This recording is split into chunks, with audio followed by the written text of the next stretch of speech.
Show. Welcome to the Taranaki Foodies on the Most FM. We talk about people involved in food and hospitality, and of course, music. The tastiest show on 100.4 FM. Proudly brought to you by Salt on the Waterfront.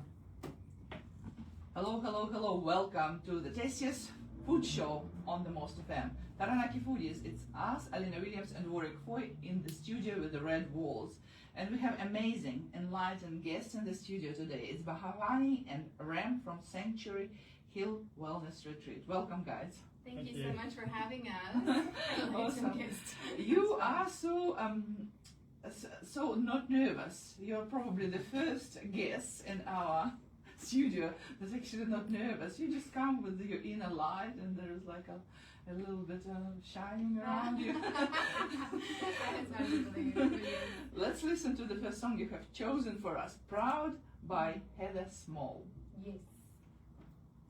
Awesome. So tell me, who had chosen the music? I did. Oh, you did? Yes. Okay. Yes, I really like that song. It just speaks about what makes you proud of yourself each day. To really ponder on that and put it into action. So I really feel inspired when I hear it. It's like what makes you feel proud of yourself? Yeah, and the sounds of nature, as I can hear from the very beginning. Mm-hmm. Yes, and that, you are noticeably different from a lot of people. As I said, a lot of people come to the radio, they're nervous about how they're going to sound, what they're going to say, but it doesn't look that it worries you. Which is great. Maybe it's all your yoga training. Breathing exercises. Ram is usually the most calm when he's just like steady oak tree. So when I'm with him, I can just lean into the oak tree. So Ram, is this correct? Or Yes. Ram? Ram, yeah. Ram. Okay, I'm sorry, I did mispronounce. That's okay.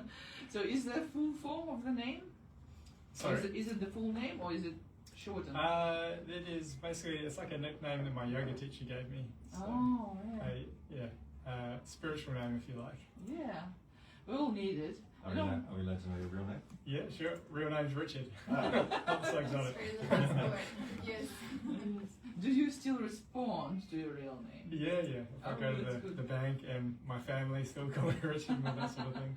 That's good. You know, foreigners, when they move, if their name is pronounced differently in the country they move to, they very often take a nickname. Like, Asians are known for very European nicknames and things like that. So I was wondering that you actually did the opposite. Yeah. Against the mainstream. I like that. Awesome. So we have an episode of the beer episode afterwards. Oh yeah. Happiness thing. So as I understand, you don't drink because yogis don't drink. Am I correct? That's right. I mean, we don't drink it not because of that. I feel like it's just the more the body releases sort of toxins or something, it just starts to have a different effect in the mind. Just the experience of having alcohol. Sometimes you can feel like getting really, really low, or I guess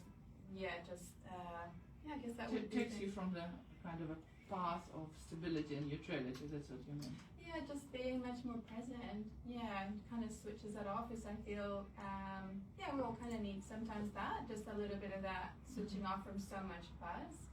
But because the yoga practices give you, or meditation, relaxation gives you those tools, then you still kind of have that agency of being present, but still more dimmed without the buzz of the everyday environment. And it's probably the same with coffee or anything that actually makes you kind of straight to the top, and then when you experience down, you kind of need to counteract it with something else, and then you 100%. Have another spike. So he's one of the people that saw me said that, how do you live on the pure adrenaline? You're intoxicated. You need to kind of cool down your adrenaline, and it's not easy. It's a habit. It's a habitual thing, and something that you we call it a lifestyle, right? Yes, absolutely. But reality is just like a habit, and what you believe is right. But it's funny you mentioned coffee, because in yoga practices there's obviously movement, but there's one of the most big major benefits of it is the breathing. And there's, I guess, breathing exercises and things. And when I explain them to people that are new to them, I always tell them there's breathing practices that are like your coffee.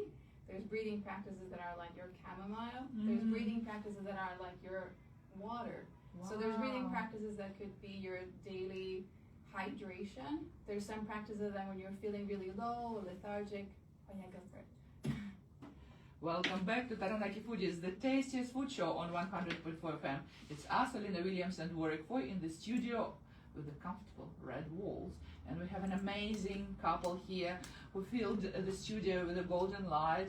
It's Ram and Bhavani from Sanctuary Hill Wellness Retreat. And we just had a little talk while you were listening to this music piece that Bhavani had chosen for us. And she was explaining that the breathing could be your coffee, could be your kama, like chamomile tree, or could be anything depending the way you do it. Can you please continue from that? Because it would be quite interesting, and I actually probably need to do it because everyone said to reduce your blood pressure you need breathing exercises, and I'm like, I know how to do it, but I actually never do. Yes, I feel it's a very easier way for people to become familiar or connect with the breathing exercises rather than just thinking of the method in a particular way. It's like, well, how do I feel this morning? I need something to wake me up. So I would do a breathing practice that actually activates my nervous system, gets my circulation going, my digestion, everything. So that's our coffee type of breathing. We would be much more activating, stronger breathings. We got the chamomile type of breaths that could be that time of the day that you feel like, I just want something to wind me down. So there's breathing practices that are more abdominal, slower, regulating, and then you go to those ones. You don't want to do those in the morning because you want to wake up. You want your body to be alert and active. But obviously during the day, we'll have those big glasses of water. So when we say, let's take a deep breath, a lot of people think just like sucking at air, but it's not really using the full body capacity. So it's like your body's super thirsty, but you would take a drink that does not hydrate you. So if you're really needing something to hydrate your mind and body, you would take a full, proper, deep breath. That's your like really good hydrating electrolyte kind of breath. Yeah. I love the tone of your voice. Yeah. It's like, isn't it that most people don't breathe properly? Yes, that is correct. They breathe from up. They breathe from the thoracic, from the chest. When we teach beginner courses, I would say 60% of the people were not breathing correctly. Yeah. It's due to stress, tension tends to shut down the diaphragm. Posture. Posture, age. Without getting too boring, I had a period of chronic pain, and my physio taught me how to breathe deep because it soothes the whole nervous system, right? Yeah. Hasn't worked yet. Warwick and I are your Use your nudge. prospective customers, obviously. So okay, let's go abstract. Like in the movie, when you see two vampires, right? There's always one who beat another one. So it's the original vampire, and then there's like a scholar. So out of two of you, who is the first yogi? Who beat whom? That would be me. 100%, yeah. Okay, so this is our vampire. This is like a sacred one. Okay, tell us, how did all the yogi practices, because I believe that it's not only what people imagine, it's much more than just exercises and sometimes breathing. How did it come to your life? It started for me quite early on, in my early 20s. I actually had a girlfriend at the time who was sort of twisting my arm into trying it. I was actually quite resistant to doing it. So this was your vampire? Yes, okay. Yeah, that was my vampire. I had a bad back. I was a chef at the time, typical alcoholic wild chef. Oh, we like that. Yeah. Not really interested in yoga and meditation. And somehow she convinced me to go to an ashram and do a teacher training course when I hadn't even been into a yoga studio or done a proper yoga class. So I jumped in the deep end, and then I spent around 6 to 8 months a year in ashrams for about 5 or 6 years after that, just studying and practicing and teaching. And that is when I came across Bhavani somewhere Oh, wow. amongst that. So you started not from exercising or being kind of a person who goes to the classes. You just went straight to ashram and became a teacher before you actually became a student. Wow. Yeah, I had no intention of becoming a teacher. I just wanted to sort of get a full, in-depth taste of what it's really about. And yeah, I think more than the exercise aspect for me, it was more the meditation and the philosophy that drew me in.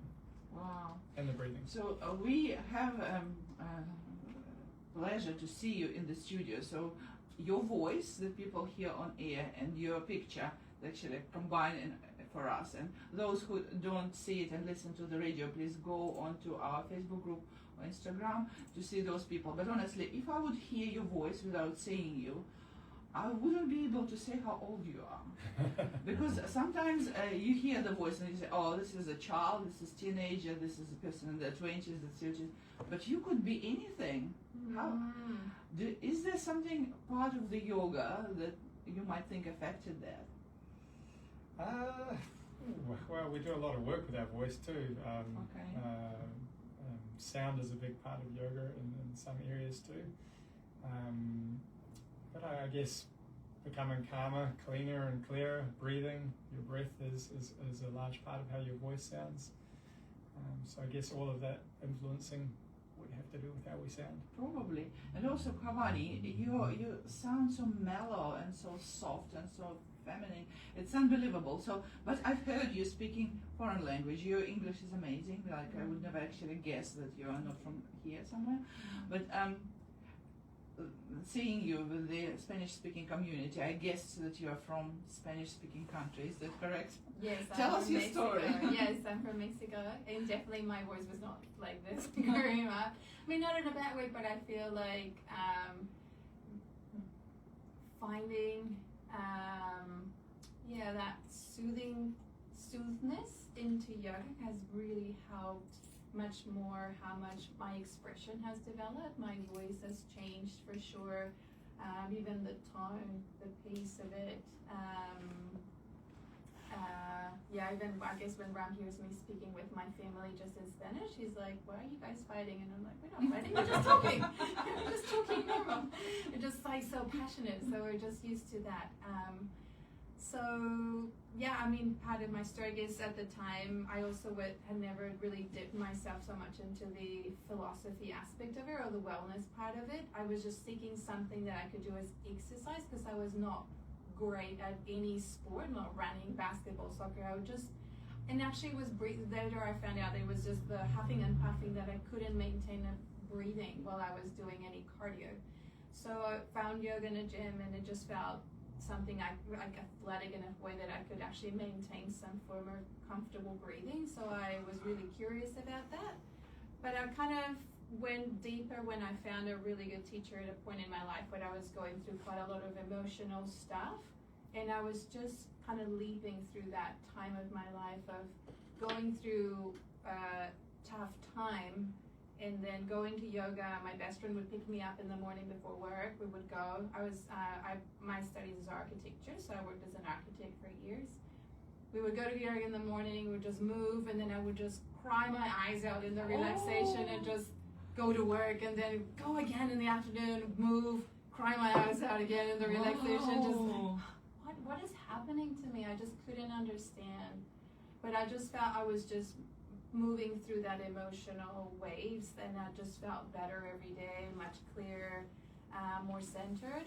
So for some way it just was really helpful, and I just completely fell in love with it. So I went and did a training in the ashram, and there he was. There I met him. Yeah. So was it ashram in India? In Canada. Oh my gosh, this is a truly international affair. Mexican architect and Kiwi guy met in Canada. Sorry, Elaine. I knew that because I've just been looking at your amazing website, but I'll be honest, I actually thought we were talking to the people from Century Hill today about wine. We get that a lot. Yes, we do get that. We do get that. Disappointment work. Not disappointed. Surprise, we're not the wine people. So your website is, I don't know who made it. I did. You did. It's Yes. a beautiful website, and it tells us all about what you do and what you can access there. how to do it, where it is, and everything else. So you might want to check out Sanctuary Hill, not Sanctuary Hill, sanctuaryhill.co.nz. Wow, I mean it's not a bad association. People who go Sanctuary Hill That's probably your- will need to go to Sanctuary Hill afterwards. Okay, so you met in Canada in the ashram. Did you know straight away that something is going to happen, that you're going to be destined together, or was it just like Not at all. Like we crossed paths a few times through the course, and it was until graduation night that I had my diploma, and we just crossed paths a little bit, and we chatted, we sat down, and just kept talking for hours. The next morning, it was the day I was departing, and we connected again at one of the temples for the closing ceremony. We spent the whole morning. It was just really nice connection, but we said goodbye without exchanging numbers, emails, nothing. And it just kind of, yes, but we were I had to sneak into the office a few days later and go through the student emails to find your to find my details. email. so you didn't know, he knew? Yes, I think there was a connection, but I think we I were was just a bit busy on the last day. I was We were running busy, around while I was but- working. Yeah. So But it's quite a long way until you met somewhere far away from both of your homes to actually moving to New Zealand and opening a business together, which is a huge commitment. Some people don't survive that, you know. Some people say, okay, kids, but business, no. So how did that happen to you? well, he already had the studio when I met him. You had already been open for 3 years, sort of. Yeah. And at the time, I mean, we met, I came to visit. Well, he went after the ashram, he went for a few days, and that's where we actually got to know each other more after the course, after Canada. So this was in Mexico. And then I came here in October, and I said, what do I pack? What's the weather? Oh, just bring some clothes for cold. So my cold in Mexico was 3/4 sleeves. So I arrived and I was like, whoa, this is cold. I'd never heard the word merino wool in my life. And I spent a month here. He was already running a yoga studio. So even though I was going back to Mexico to work as an architect, I was not actually intending to become a yoga teacher. But when I came to visit, he was already running classes, and it was an offer. Just so he said, well, why don't you just start teaching and see how you feel? So it was a very natural way to practice, and yeah, our relationship just started continuing. Then he went 2 months later. I came back for 6 months. I kept practicing yoga and teaching it, and it slowly started to fade, the architecture life to teaching. So he was already running it, and then yeah, pretty much after that we had that center for a total of 10 years. 14 total. Yes, and then we bought the property where we built Sanctuary Hill. So Sanctuary Hill's been open for 9 years now. Nice. Wow. I know, we're the vintage yoga people in New Plymouth. Interestingly, you're my neighbors. You live like 5 minutes by car from me, or maybe even less, maybe 2 minutes by car. Probably 10 minutes walking. Yeah, so I should go there more often. I've been there to a couple of classes and really enjoyed it. And interestingly, you attracted a lot of people who are looking for enlightenment as well.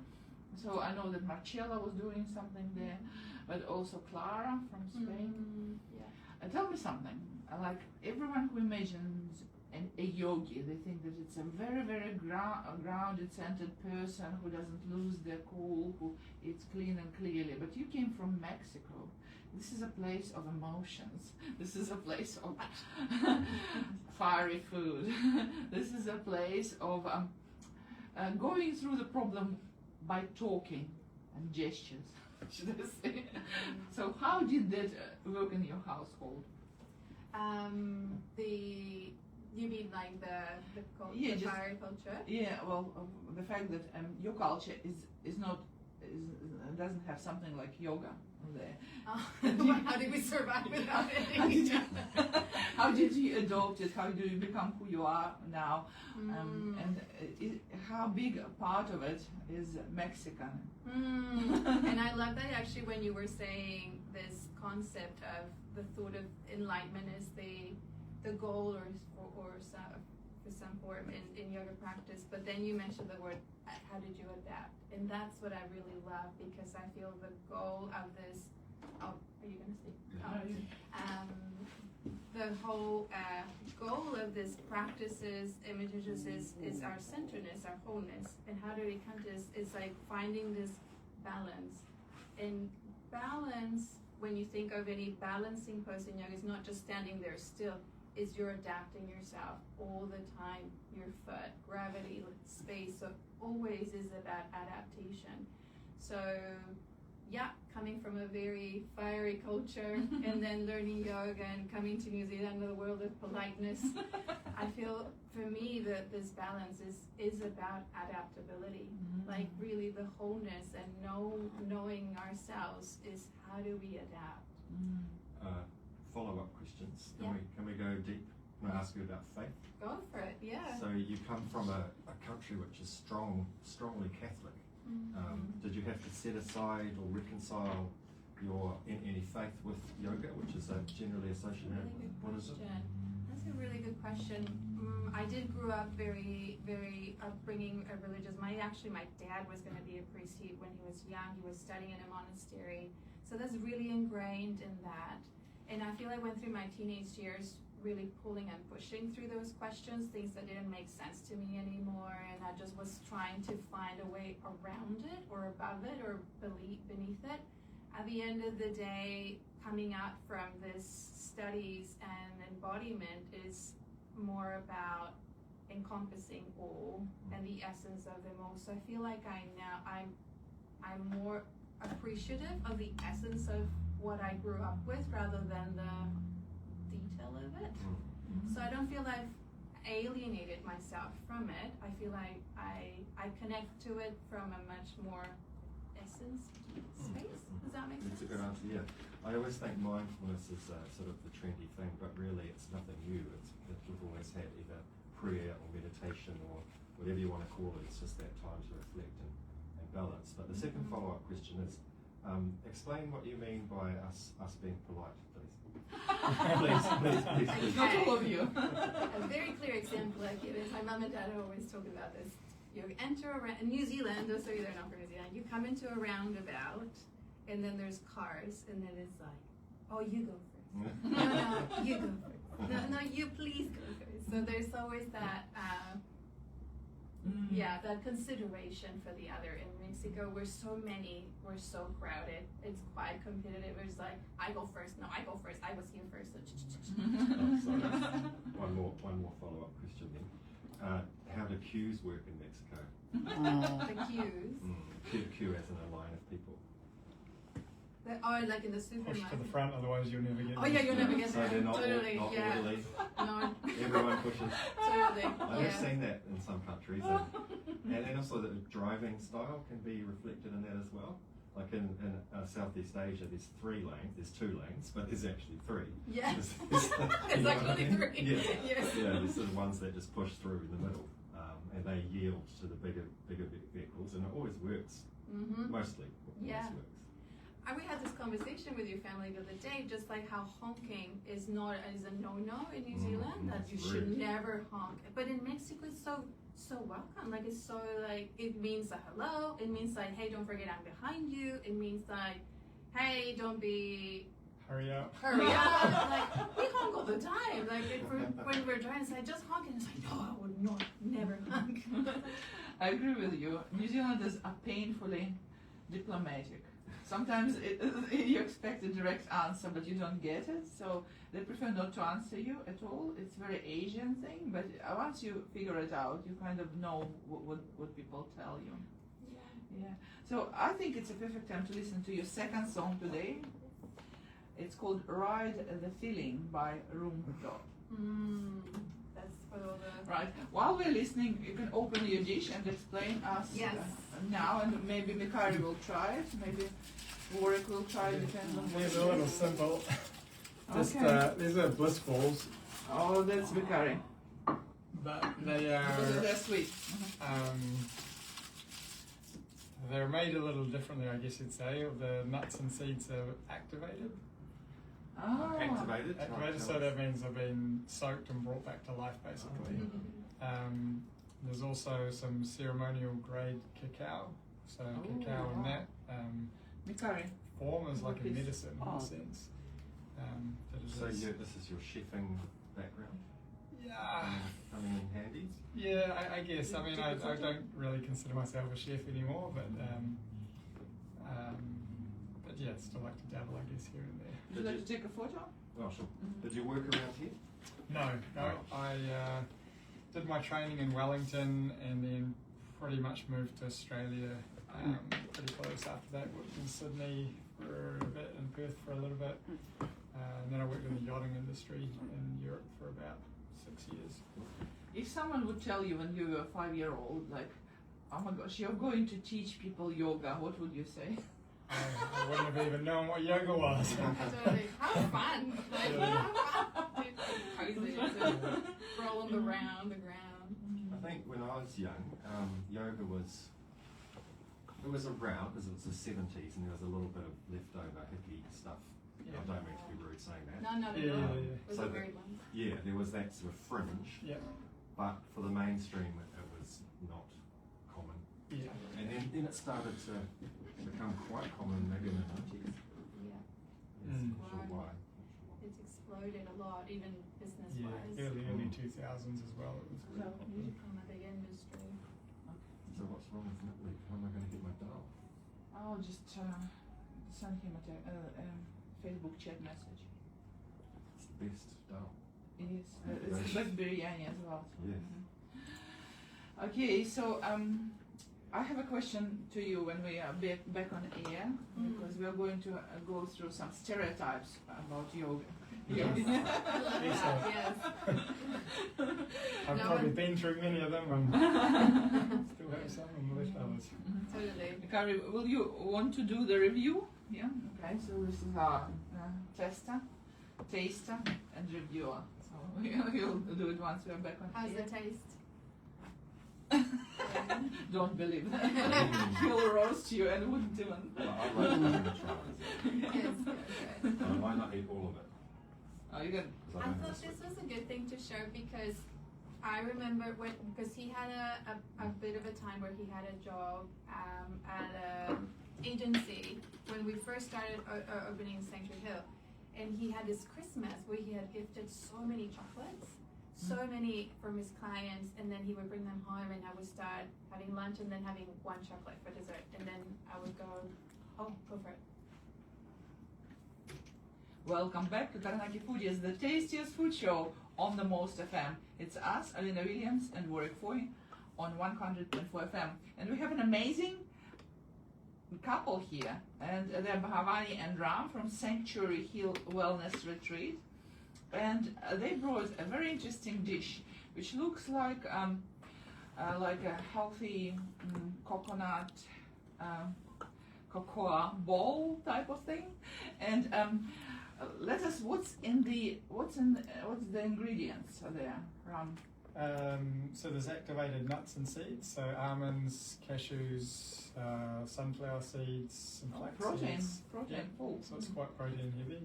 They've all been soaked, so that means they've come back to life in a sense, so they're more nutritionally available than just eating dried. There's also some ceremonial grade cacao. So cacao in that pure form of paste is quite medicinal, very full of magnesium, manganese, energetically it's heart opening, it has that little bit of lift for those that want that sort of caffeine slight effect. All blended together with some dates and rolled in coconut. Alright, so we have our star reviewer ready to go. Kia ora everyone, this is Mikari back on air. I like to say that I'm pleased for you two for coming today. And so here's my review. So for the presentation wise, I must say they look really delicious, but they do look a lot like our microphones.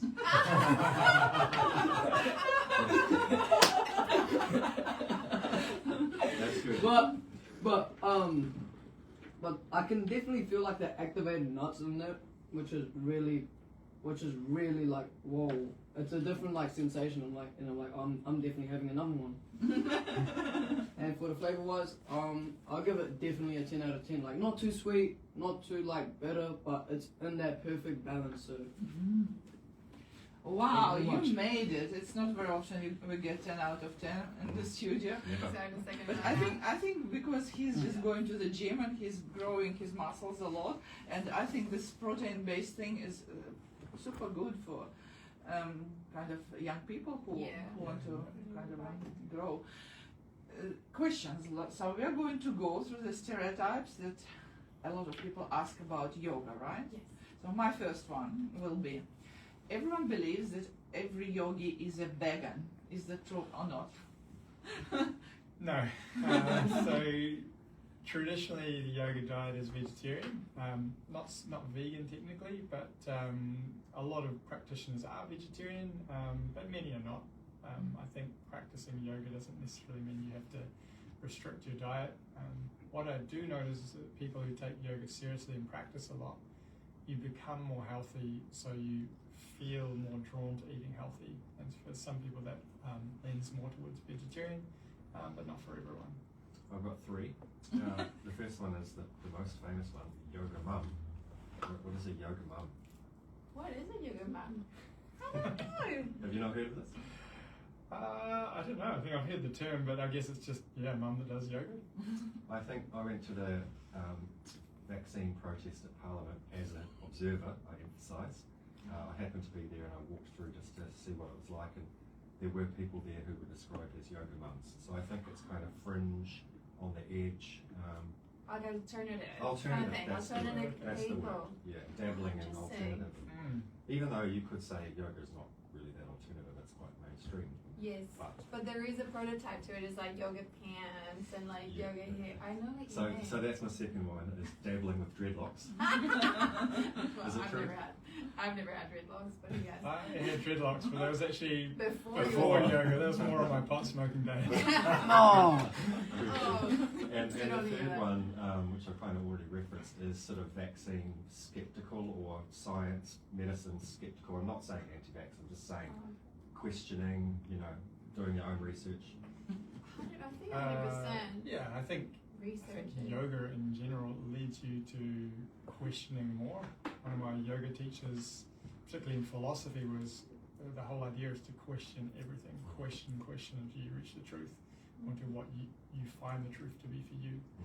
And that alongside with yoga does tend to be coupled with natural health and doing things in a natural way.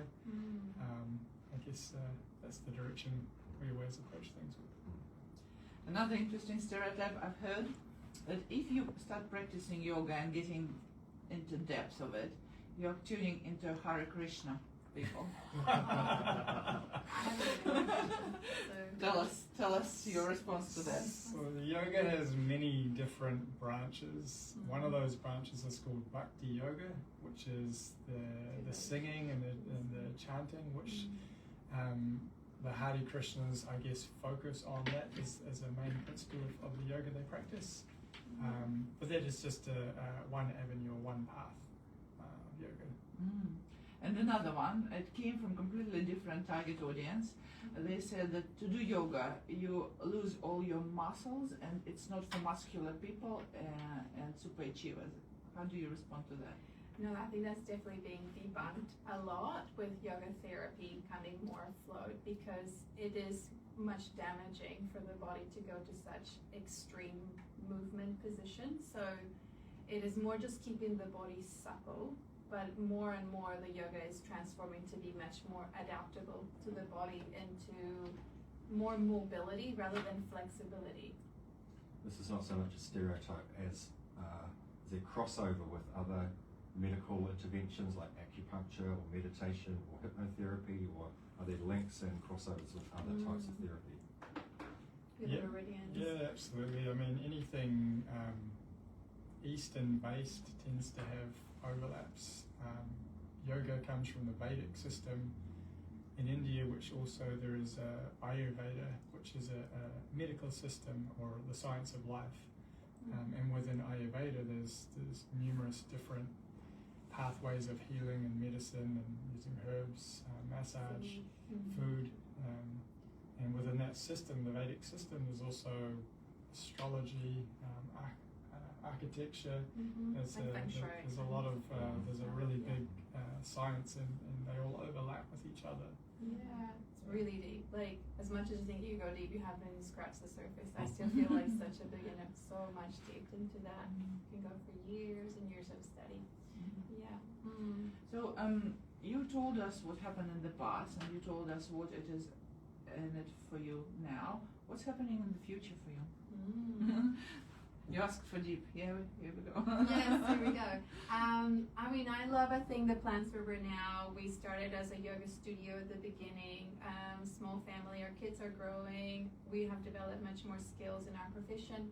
So our retreats are becoming much more specialized. We are also now training other people to become facilitators in our specialties, which for Ram is more sound therapy and for me is yoga therapy and somatics. So we're developing much more refinement in the offerings that we're now doing to train other people now to hold space. On the foodies theme, I noticed on your website it's possible to stay at Sanctuary Hill. Who does catering? And what's on the menu? It is normally me. It depends really what's going on in the garden, what's in season. Normally you'll find nutritious plant-based food that is designed to be tasty, but more based around the nutritional component. Yeah. Interesting. Wow. Also, I kind of picture a lot of activities around there, maybe connected to the Astro events or something like that, because I mean, as you explained, everything is connected, which is actually quite amazing. You know, people on the radio and people who listen to the radio are extremely audio. So we probably need to talk to you about promoting your classes here, and I'm interested to attend because I found quite late in my life that I'm very audio, but I know if if I'm trying to remember something, I say it loudly, so it kind of helped me to remember it. And some people live all their life and they don't know their main channel of cognition, of accepting information. So I think this could be quite an amazing way to find out things about yourself. So any of our amazing foodies who are listening right now or following our pages, if you want to come with me, please let me know, because for me it will be accountability thing. If I go by myself, I'm more likely to drop off after the first one. Teamwork. If I'm going with someone else, I'll probably last for a month. I can't rely on work. Unless you serve him food, of course. I think it's amazing time to listen to our third song, which is More by Sam Ryder. Wow, guys, this was so amazing. Thank you. We've been speaking for 40 minutes. Wow, 40? 40, 40. Wow. Oh, wow. Did you have some Sacred Heart girls there recently? I did, yes. Because I worked there and I saw the photos on our Facebook page and I was like, where is that place? It looks cool. Who comes out? Is it year 9s or year 10s? They're 14 years old, so year 10. Yes. You need to invite Ram to cook in your cuisine place. That's great. Yeah. Yeah.